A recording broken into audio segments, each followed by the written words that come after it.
Hi friends, Asas വേൾഡിൻ്റെ പുതിയൊരു വീഡിയോയിലേക്ക് എല്ലാവർക്കും സ്വാഗതം. നമ്മൾ ഓണസദ്യയുടെ വിഭവങ്ങൾ കാണിച്ചുകൊണ്ടിരിക്കുക അല്ലേ. അപ്പോൾ നമ്മൾ ഇലയിൽ വിളമ്പുന്ന വിഭവങ്ങളെല്ലാം കാണിച്ചു കഴിഞ്ഞു. ഇലയിൽ ചോറ് വിളമ്പുന്നതിന് മുമ്പ് നമ്മൾ ഇലയിൽ സദ്യക്ക് വിളമ്പുന്ന വിഭവങ്ങളെല്ലാം കാണിച്ചു കഴിഞ്ഞു. അച്ചാറ്, കിച്ചടി, അതുപോലെ പച്ചടി, അവിയൽ, തോരൻ, ഓലൻ, കൂട്ടുകറി ഇതെല്ലാം നമ്മൾ ഉണ്ടാക്കി കഴിഞ്ഞു. അപ്പോൾ പിന്നെ ചോറ് വിളമ്പിയതിന് ശേഷം പരിപ്പ് ഉണ്ടാക്കുന്നത് കാണിച്ചു. പരിപ്പ് ഞാൻ പറഞ്ഞില്ലേ, ആലപ്പുഴക്കാർ പരിപ്പ് ഉണ്ടാക്കുമ്പോൾ പരിപ്പ് ആദ്യം ചോറ് വിളമ്പിയിട്ട് അതിന് മേളിൽ പരിപ്പ് ഒഴിച്ച് പപ്പടം കൂടെ വെച്ച് ഒരു തുള്ളി നെയ്യ് ഒഴിച്ച് കുഴച്ച് ആദ്യം കഴിക്കും. അതിന് ശേഷമാണ് സാമ്പാർ ഒഴിക്കുന്നത്. അപ്പം ആലപ്പുഴക്കാരുടെ സദ്യക്ക് രണ്ടാമത് ചോറൊഴിക്കുന്ന വിഭവമാണ് സാമ്പാർ. അപ്പോൾ ആ സാമ്പാറാണ് ഞാനിന്ന് ഉണ്ടാക്കി കാണിക്കുന്നത്. സാമ്പാർ ഉണ്ടാക്കാൻ എല്ലാവർക്കും അറിയാം അല്ലേ. അപ്പോൾ സാമ്പാർ ഉണ്ടാക്കാൻ എല്ലാവർക്കും അറിയാമെങ്കിലും സദ്യക്ക് സാമ്പാർ ഉണ്ടാക്കുമ്പോൾ സദ്യയുടെ വിഭവങ്ങളെല്ലാം ഉണ്ടാക്കി വരുമ്പോൾ നമ്മൾ അതിൻ്റെ ക്രമം അനുസരിച്ച് സാമ്പാർ കൂടെ ഉണ്ടാക്കി കാണിക്കണ്ടേ. അപ്പോൾ സാമ്പാർ ഉണ്ടാക്കിയേ പറ്റൂ. അപ്പം ഞാൻ സാമ്പാർ ഉണ്ടാക്കി കാണിക്കാം കേട്ടോ. എല്ലാ കഷ്ണങ്ങളും ഉപയോഗിച്ചാൽ സാമ്പാർ എല്ലായിടത്തും ഉണ്ടാക്കുന്നത്. അപ്പം ഞാനിവിടെ ഉണ്ടാക്കുന്ന വിധത്തിൽ ഞാനിന്ന് കാണിക്കാം. നിങ്ങൾക്ക് ഇഷ്ടപ്പെടുവാണെങ്കിൽ തീർച്ചയായിട്ടും ഒന്ന് ട്രൈ ചെയ്ത് നോക്കണം കേട്ടോ. അതുപോലെ തന്നെ സബ്സ്ക്രൈബ് ചെയ്യാത്തവർ ആരെങ്കിലും ഉണ്ടെങ്കിൽ ഒന്ന് ചെയ്തേക്കണേ. ലൈക്കും കമൻറ്റും ഷെയറും എല്ലാം ചെയ്യണം കേട്ടോ. അപ്പം നമുക്ക് സാമ്പാർ ഉണ്ടാക്കാം. സാമ്പാർ ഉണ്ടാക്കാൻ വേണ്ടി ഞാൻ ഇതിനൊരു കപ്പ് തുവരപ്പരിപ്പ് എടുത്ത് വെച്ചിട്ടുണ്ട് കേട്ടോ. ഇതൊന്ന് കഴുകി നമുക്കൊന്ന് വേകാനായിട്ട് വെക്കാം. അപ്പം ഞാൻ മൺകലത്തിനകത്താണ് കേട്ടോ ഈ സാമ്പാർ വെക്കുന്നത്. അപ്പം നമുക്ക് ഈ പരിപ്പ് മൺകലത്തിനകത്തൊന്ന് വേവിച്ചെടുക്കാം. ഞാൻ ഇതിലോട്ട് ഒരു സ്വല്പം മഞ്ഞൾപ്പൊടി കൂടെ ചേർക്കുവാണേ. ഇനിയിപ്പം ഇതൊന്ന് വേവിക്കാൻ വെക്കാവേ. ഒന്ന് അടച്ചു വെച്ച് വേവിക്കണം. നമുക്ക് ഈ പരിപ്പ് വേവിക്കാൻ വെക്കുമ്പോഴേ തിളച്ചു തൂവാതിരിക്കാൻ വേണ്ടി ഒരു സ്വല്പം വെളിച്ചെണ്ണ ഒഴിച്ചു കൊടുത്താൽ അതിങ്ങനെ കൂടുതലായിട്ട് തിളച്ചു തൂവാതിരിക്കുവേ. അപ്പം ഞാൻ സ്വല്പം വെളിച്ചെണ്ണ ഒഴിച്ചു കൊടുക്കുക. ഞാൻ എടുത്തിരിക്കുന്ന കഷ്ണങ്ങളെ കുമ്പളങ്ങ, അതുപോലെ ഒരു വഴുതനങ്ങ, കുറച്ച് വെണ്ടയ്ക്ക, ഒരു കഷ്ണം ഒരു ചേമ്പ്, 2 ഉരുളക്കിഴങ്ങ്, ഒരു സവാള, കുറച്ച് ചെറിയുള്ളി, മുരിങ്ങയ്ക്ക, പച്ചമുളക്, തക്കാളി, ഇത്രയും സാധനങ്ങളാണ് കേട്ടോ ഞാൻ ഈ സാമ്പാർ വെക്കാൻ വേണ്ടി എടുത്തിരിക്കുന്നത്. സാമ്പാർ എന്ന് പറയുന്നതേ വെജിറ്റബിൾ സൂപ്പ് എന്നല്ലേ പറയുന്നത്. അതിന് ഏതൊക്കെ പച്ചക്കറികൾ ഇട്ടാലും നല്ലതാണ് കേട്ടോ പറയുന്നത്. ഞാൻ സദ്യക്ക് സാമ്പാർ വെക്കുമ്പോഴല്ലെങ്കിൽ ഈ ക്യാരറ്റും അതുപോലെ തന്നെ മത്തങ്ങയും ഒക്കെ ഇടുവേ. പക്ഷേ ഇതിപ്പോൾ ഓണസദ്യക്ക് ആയത് കാരണമാണ് ഞാൻ അത്രയും കഷ്ണങ്ങൾ എടുക്കാത്തത്. അപ്പം ഞാൻ വിചാരിച്ചു കുമ്പളങ്ങയും ഈ വഴുതനങ്ങയും വെണ്ടയ്ക്കയും ഒക്കെ ഇട്ടാൽ മതി, ഉരുളക്കിഴങ്ങും എല്ലാം കൂടി ഇട്ട് വെക്കാമെന്ന് കരുതി. അപ്പം അങ്ങനെ ഒന്ന് വെച്ച് നോക്കാം നമുക്ക്. നമ്മുടെ ആ തൊമര വേവിക്കാനിട്ടത് വെന്ത് വന്നിട്ടുണ്ട്. ഇത് നന്നായിട്ട് വെന്ത് കുറുകി. ഇനിയിപ്പോൾ നമുക്ക് ആ പച്ചക്കറി ഇതിലോട്ട് ചേർക്കാവേ. അരിഞ്ഞു വെച്ചിരിക്കുന്ന കഷ്ണങ്ങൾ ഇതിലോട്ടൊന്ന് ചേർക്കാം. നമ്മളെല്ലാം അരിഞ്ഞു വെച്ചിട്ടുണ്ട്. പിന്നെ ഞാൻ കുറച്ച് തക്കാളിയും എടുത്തിരുന്ന തക്കാളിയും മുരിങ്ങയ്ക്കയും വെണ്ടയ്ക്കയും കൂടി ഇതിലോട്ട് സെപ്പറേറ്റ് ഒന്ന് അരിഞ്ഞെടുത്തിട്ടുണ്ട്. ഇത് നമുക്കൊന്ന് വഴറ്റി വേണം അതിനകത്ത് ചേർക്കാനായിട്ട്. അപ്പോൾ നമുക്കിതൊന്ന് വേവിക്കാൻ വെക്കാം. അതിനകത്ത് ഒരു 1 സ്പൂൺ കൂടെ മഞ്ഞൾപ്പൊടി ചേർക്കുവാണേ. അതിന് ആവശ്യമുള്ള ഉപ്പ് കൂടെ ചേർക്കാവേ.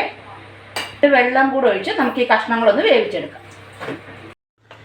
ഈ ചീനച്ചട്ടി അടുപ്പത്ത് വെച്ചിട്ടുണ്ട്. അതൊന്ന് ചൂടായി വന്നു. അതിനകത്തേക്ക് ഒരു 2 സ്പൂൺ മല്ലിപ്പൊടി ഇടാവേ.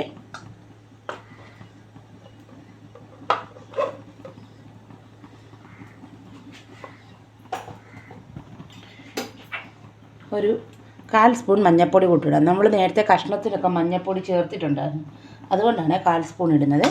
ഇനിയിപ്പം നമുക്ക് ആ ഗ്യാസിൻ്റെ ഫ്ലെയിം ഒന്ന് കുറച്ചിട്ട് ഈ മല്ലിപ്പൊടി ഒന്ന് നന്നായിട്ടൊന്ന് മൂപ്പിച്ചെടുക്കാം. ഈ പച്ചമണം മാറുന്നത് വരെ ഒന്ന് മൂപ്പിക്കാം. ഇതൊരു 1/4 മൂപ്പാകുമ്പോഴത്തേക്ക് നമുക്ക് മുളക് പൊടി കൂടെ ചേർക്കാവേ. ഇപ്പോഴേ ഇട്ടാൽ മുളക് പൊടി കരിഞ്ഞു. വേറൊരു കാര്യം കൂടെ പറയട്ടെ, ഞാൻ ഈ സാമ്പാറിന് സാമ്പാർ പൊടി ചേർക്കാറില്ല കേട്ടോ. സാമ്പാർ പൊടിയും ചേർക്കാറില്ല. പ്രത്യേകിച്ചൊരു സാമ്പാർ പൊടിയെന്ന് പറഞ്ഞിട്ട് ഒരു പൊടി ഉണ്ടാക്കി എടുക്കാറുമില്ല. ഞാൻ നമ്മുടെ വീട്ടിലുള്ള മല്ലിപ്പൊടിയും മുളക് പൊടിയും മഞ്ഞൾപ്പൊടിയും എടുത്തിട്ട് അതിൻ്റെ കൂട്ടത്തിൽ കായപ്പൊടി കൂടെ മാത്രം ചേർത്താണ് കേട്ടോ സാമ്പാർ ഉണ്ടാക്കുന്നത്. നിങ്ങൾ ഇതുപോലെ ഉണ്ടാക്കിയിട്ടില്ലെങ്കിൽ തീർച്ചയായിട്ടും ഒരു പ്രാവശ്യമെങ്കിലും ഒന്ന് ഉണ്ടാക്കി നോക്കണേ. നമ്മൾ സാമ്പാർ പൊടി കൊണ്ട് ഉണ്ടാക്കുന്നതിനേക്കാട്ടിലും നല്ല അടിപൊളി ടേസ്റ്റിൽ നമുക്ക് സാമ്പാർ ഉണ്ടാക്കിയെടുക്കാൻ പറ്റും കേട്ടോ. ആ മല്ലിപ്പൊടി കുറച്ച് ഒന്ന് 1/4 ഭാഗം മൂപ്പായിട്ടുണ്ട്. അപ്പം ഞാനൊരു സ്പൂണിന് നിറച്ചൊരു സ്പൂൺ മുളക് പൊടി ചേർക്കുവാണേ.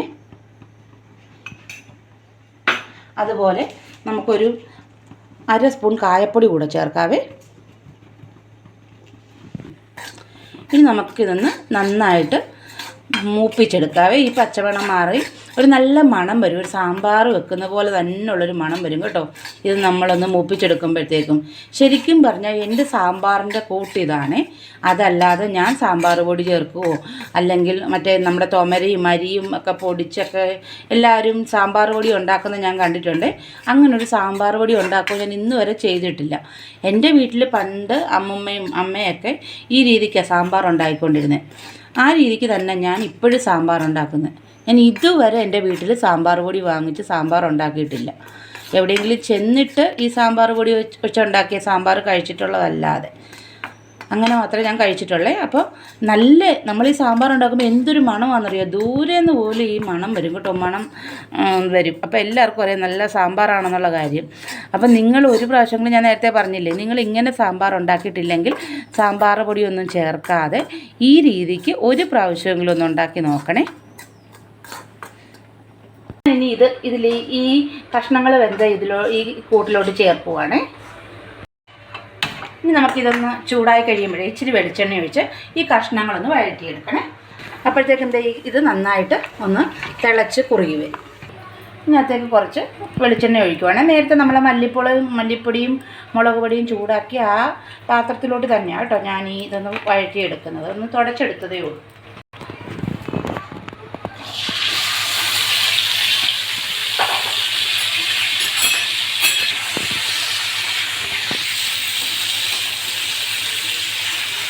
ഒന്ന് വഴന്ന് വരട്ടെ. തക്കാളി ചേർത്തത് കൊണ്ടേ ഒരുപാട് പുളി ചേർക്കണ്ട, എന്നാലും ഒരു സ്വല്പം പുളി ഞാൻ ചേർക്കുവാണേ. പിരിപുളിയാണ്, വാളംപുളി. കഷ്ണങ്ങൾ നന്നായിട്ട് വഴന്നു വന്നു കേട്ടോ. അപ്പോൾ ഇനി അത് നമുക്ക് ഈ സാമ്പാറിലോട്ടൊന്ന് ചേർത്ത് കൊടുക്കാവേ. കഷ്ണങ്ങൾ ഒത്തിരി വെന്ത് കുഴയാതിരിക്കാൻ വേണ്ടിയാണ് കേട്ടോ ഇങ്ങനെ ചെയ്തത്. എല്ലാവർക്കും അറിയാമായിരിക്കുമല്ലോ. അതുപോലെ തന്നെ ഞാൻ ഈ സാമ്പാറിനകത്ത് മറ്റുള്ള പൊടികളൊന്നും ചേർത്തിട്ടില്ല, സാമ്പാർ പൊടി ഒന്നും ചേർത്തിട്ടില്ല. ഇനിയിപ്പോൾ ഇത് സാമ്പാർ നന്നായിട്ട് തിളച്ച് വന്നിട്ടുണ്ട്. അപ്പോൾ ഇനി നമുക്ക് കടുക് താളിക്കാം. അതിന് ഞാൻ ഒരു പാത്രത്തിനകത്ത് കുറച്ച് വെളിച്ചെണ്ണ ഒഴിച്ചിട്ടുണ്ടായിരുന്നേ. അത് ചൂടായി വന്നപ്പോൾ കടുകിട്ട് പൊട്ടിച്ചു. ഇനി നമുക്ക് ഉലുവ ചേർത്ത് കൊടുക്കാവേ. ഉലുവ ചേർത്ത് ഉലുവയൊന്ന് മൂത്ത് കഴിയുമ്പോഴത്തേക്കും അതിനകത്തേക്ക് വറ്റൽമുളകും കരിവേപ്പിലയും കൂടെ ചേർക്കണേ. അതിന് മുമ്പ് ഒരു 2-3 ചെറിയുള്ളി ഒന്ന് ചേർത്ത് കൊടുക്കാം. ആ ചെറിയുള്ളി ഒന്ന് മൂത്ത് വന്ന് കഴിയുമ്പോഴത്തേക്ക് നമുക്കതിലേക്ക് ഒരു 2 തണ്ട് കരിവേപ്പിലയും അതുപോലെ തന്നെ 2-3 വറ്റൽമുളകും കൂടെ അതിനകത്തിട്ട് ഒന്ന് മൂപ്പിച്ചെടുക്കാം.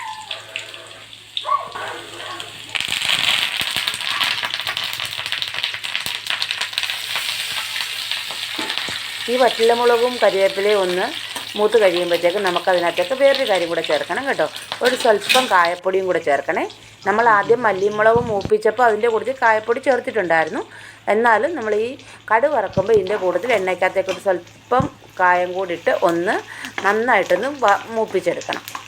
എന്നിട്ട് അത് ആ സാമ്പാറിലോട്ട് ചേർത്ത് കൊടുക്കണേ. അതൊരു പ്രത്യേക ടേസ്റ്റാണ്. നമ്മൾ വേറെ പൊടിക്കൂട്ടുകളൊന്നും തന്നെ നമ്മുടെ സാമ്പാറിൽ ഉപയോഗിച്ചിട്ടില്ല.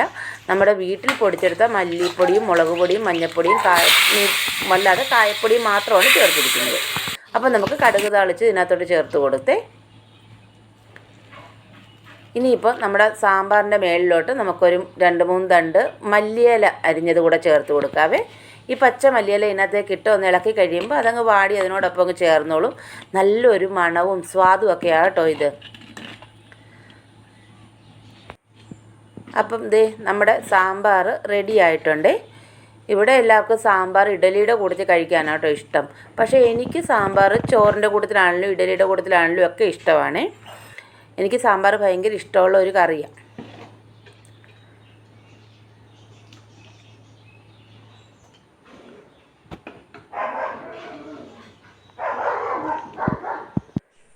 അപ്പോൾ നമ്മുടെ വീട്ടിൽ തന്നെ ഉള്ള കറിക്കൂട്ടുകൾ വെച്ച് പൊടികളൊക്കെ വെച്ച് തയ്യാറാക്കിയ സാമ്പാറാണ് പണ്ടത്തെ അതേ സാമ്പാർ.